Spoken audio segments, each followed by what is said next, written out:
নমস্কার বন্ধুরা, cook and চিলে সবাইকে স্বাগত। ডিম খেতে ভালোবাসে না এমন মানুষ খুবই কম আছে। ডিম দিয়ে রান্না করা যেমন সহজ তেমনি খেতে ভীষণ মজার। তো আজ আমি আপনাদের সাথে ডিমের অত্যন্ত সুস্বাদু আর খুবই সহজ একটা রেসিপি শেয়ার করব। তাহলে শুরু করা যাক আজকের ভিডিওটি। তো প্রথমে গ্যাসের ওভেনে একটা কড়াই বসিয়ে এর মধ্যে 2 টেবিল চামচ সরষের তেল দিয়ে দিলাম।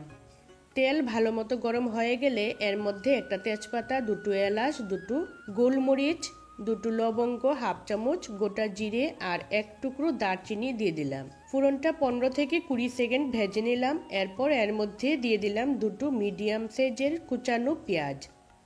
এবার পেঁয়াজটাকে খুব ভালো করে লাল লাল করে ভেজে নিচ্ছি। তো পেঁয়াজটা ভাজা হতে থাক, ততক্ষণে একটা মশলার পেস্ট বানিয়ে নেব। একটা মিক্সিং জারে নিয়ে নিচ্ছি 7-8টা রসুনের কোয়া, 1 ইঞ্চির মতো আদার টুকরো, 2টো কাঁচা লঙ্কা, মিডিয়াম সাইজের 2টো টুকরো করে রাখা টমেটো, আর নিয়ে নিচ্ছি 4-5টা কাজু বাদাম। এবার এই সমস্ত কিছুর একটা পেস্ট বানিয়ে নেব। তো মশলাটা আমি জল ছাড়াই বেটে নিয়ে নিলাম। অপরদিকে পেঁয়াজটা আমার লাল লাল করে ভাজা হয়ে গেছে। এবারে এর মধ্যে দিয়ে দিচ্ছি মিক্সিং জারে করে রাখা মশলার পেস্ট। গ্যাসের ফ্লেমটা মিডিয়ামে রেখে মশলাটা পেঁয়াজের সাথে খুব ভালো করে ভেজে নিচ্ছি।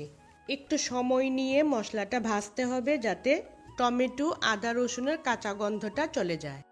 তো মশলাটা 1 থেকে 1.5 মিনিট পেঁয়াজের সাথে ভেজে নেওয়ার পর এর মধ্যেই দিয়ে দিচ্ছি হাফ চামচ হলুদের গুঁড়ো, কালারের জন্য হাফ চামচ কাশ্মীরি লঙ্কার গুঁড়ো, হাফ চামচ জিরে গুঁড়ো, তার সাথে স্বাদ মতো লবণ দিয়ে দিচ্ছি। এবার এই সমস্ত মশলাগুলো খুব ভালো করে কষিয়ে নেব। মশলাটা প্রায় 1 মিনিট কষিয়ে নেওয়া হয়ে গেলে এর মধ্যে দিয়ে দেব হাফ চামচ কসুরি মেথি, অল্প একটু গোলমরিচের গুঁড়ো আর অল্প একটু গরম মশলার গুঁড়ো। এবার সবকিছু নাড়াচাড়া করে একটু ভেজে নেব। সবকিছু একটু নাড়াচাড়া করে ভেজে নিলাম। এরপর এর মধ্যে অল্প একটু জল দেব। জলের সাথে মশলাটা খুব ভালো করে মিশিয়ে নেব। তারপর কিছুক্ষণ পর পর মশলাটা নাড়াচাড়া করে খুব ভালো করে কষিয়ে নেব। অনেক সময় বন্ধুরা হাতে কম সময় থাকলে আর বাড়িতে মাছ মাংস না থাকলে চটজলদি এই ডিমের রেসিপিটি করবেন, দেখবেন এটা দিয়ে ভালোই ভাত খেতে পারবেন। ভাত হোক, রুটি হোক আর পরোটা সব কিছু দিয়েই খাওয়া যায় এই ডিমের তরকারিটা। মশলাটা একটু সময় নিয়ে 2 থেকে 3 মিনিট খুব ভালো করে কষিয়ে নিয়েছি। মশলা থেকে তেল সেপারেট হয়ে গেলে এর মধ্যে গ্রেভির জন্য দিয়ে দেব পরিমাণ মতো জল। আমি এটাকে যেহেতু গ্রেভি বানাবো তাই খুব বেশি জল এখানে দেব না। এবার এটা ঢেকে 2 মিনিট রান্নাটা করে নেব। ততক্ষণে আমি ডিমটা রেডি করে নেব। তো এখানে আমি 3টে ডিম একটা বাটিতে ভেঙে নিয়ে নিচ্ছি।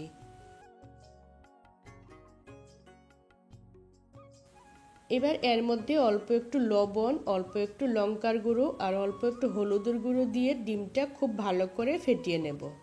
আপনারা চাইলে এখানে 4টে বা 5টা ডিম দিয়েও রেসিপিটি বানিয়ে নিতে পারেন, খেতে কিন্তু দারুণ হয়। গ্যাস অন করে একটা কড়াইয়ে আমি 1 টেবিল চামচ সরষের তেল দিয়ে দিচ্ছি। তেল খুব ভালো মতো গরম হয়ে গেলে আমি এর মধ্যে ফেটিয়ে নেওয়া ডিমগুলো দিয়ে দিচ্ছি। একটু সময় অপেক্ষা করে ডিমের নিচের দিকটা একটু ভাজা হয়ে গেলে এইভাবে ছোট ছোট টুকরো করে নেব। ডিমের ভুর্জি বানানো খুবই সহজ আর এর মধ্যে আলাদা করে কোনো রকম পেঁয়াজ কুচি বা লঙ্কা কুচি ব্যবহার করলাম না।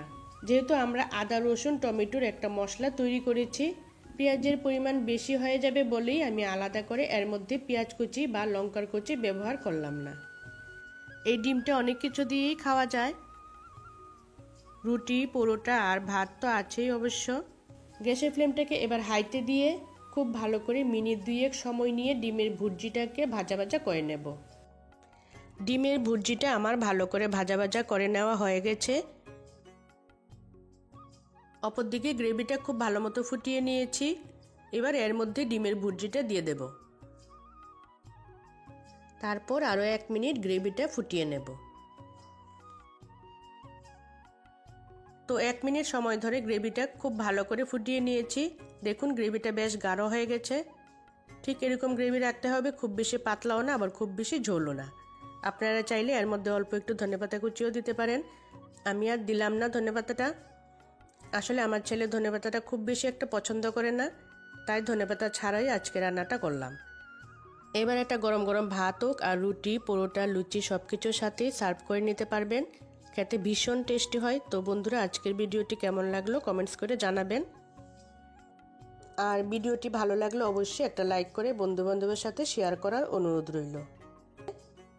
আর চ্যানেলটা সাবস্ক্রাইব করে দেবেন এরকম মজার মজার ভিডিও পাওয়ার জন্য। তো আজ এই অবধি, দেখা হবে নতুন আরেকটি রেসিপির সাথে। ততক্ষণ ভালো থাকবেন, সুস্থ থাকবেন। সবাইকে অসংখ্য ধন্যবাদ।